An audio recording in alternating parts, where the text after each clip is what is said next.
Good morning everyone. आज मैं फिर आप लोगों के साथ इंटरनल रिकंस्ट्रक्शन के थ्योरी लेके आया हूँ। हम बात करेंगे इंटरनल रिकंस्ट्रक्शन क्या होता है। देखो दोस्तों, रिकंस्ट्रक्शन टू टाइप्स के होते हैं, internal reconstruction and external reconstruction. External reconstruction में आप लोगों ने देखा था कि एक कंपनी अपने ही बिजनेस को दूसरे कंपनी में यानी खुद की ही दूसरी खोली हुई कंपनी में ट्रांसफ़र करती थी।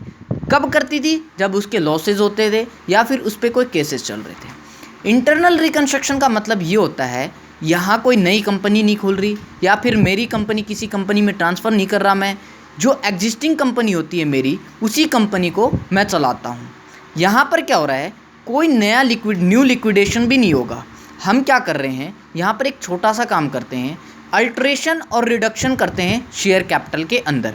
अब देखो, अल्ट्रेशन और रिकंस्ट्रक्शन करने के लिए क्यों करते हैं ये काम? मैं कंपनी बंद भी नहीं कर सकता। अगर मैं कंपनी को बंद कर देता हूँ तो मुझे काफ़ी नुकसान होंगे, क्योंकि मेरी कंपनीज़ में काफ़ी एम्प्लॉयज़ वर्क करते हैं, तो वो बेरोज़गार हो जाएंगे। तो उनके हित के लिए गवर्नमेंट भी यही चाहती है कि कोई कंपनी बंद ना हो। तो मैं क्या करता हूँ, अपने कंपनी का फाइनेंशियल स्टेटमेंट इस तरह से तैयार करता हूँ जिससे सारे लॉसेस दूर हो जाएंगे। तो मैं वो फाइनेंशियल स्टेटमेंट तैयार करके मान लो कोर्ट के पास जाता हूँ, तो कोर्ट मुझे क्या कहती है कि मैं ये इंटरनल रिकंस्ट्रक्शन जब भी अलाउ करूँगी जब आप अपने share holder, creditors, debenture holder इनसे अप्रूवल ले लोगे। तो मैं क्या करता हूँ, एक स्पेशल रेजोल्यूशन पास करके जनरल मीटिंग बुलाता हूँ जिसके अंदर मैं शेयर होल्डर्स का अप्रूवल लेता हूँ।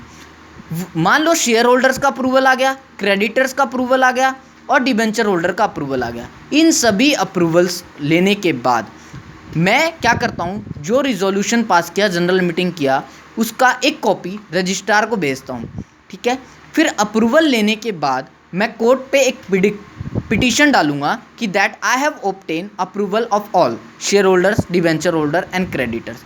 तो कोर्ट क्या करती है, हमें अथॉरिटी दे देती है और कहती है कि आप अपने बैलेंस शीट के आगे रिड्यूस यूज करोगे, यानी balance sheet of A limited and reduce, क्योंकि उसका अल्ट्रेशन और रिडक्शन हो चुका है शेयर कैपिटल के अंदर। फिर मैं क्या करता हूँ, जो कोर्ट ने मुझे ऑर्डर दिया है और मेमोरेंडम में जो मैंने चेंजमेंट किया है उस कॉपी को मैं रजिस्ट्रार के पास भेजता हूँ 3 मंथ के अंदर। तो रजिस्ट्रार क्या करता है, रजिस्ट्रेशन कर देता है और सर्टिफिकेट ऑफ रजिस्ट्रेशन मुझे इशू कर देता है ताकि मैं इंटरनल रिकंस्ट्रक्शन कर पाऊँ।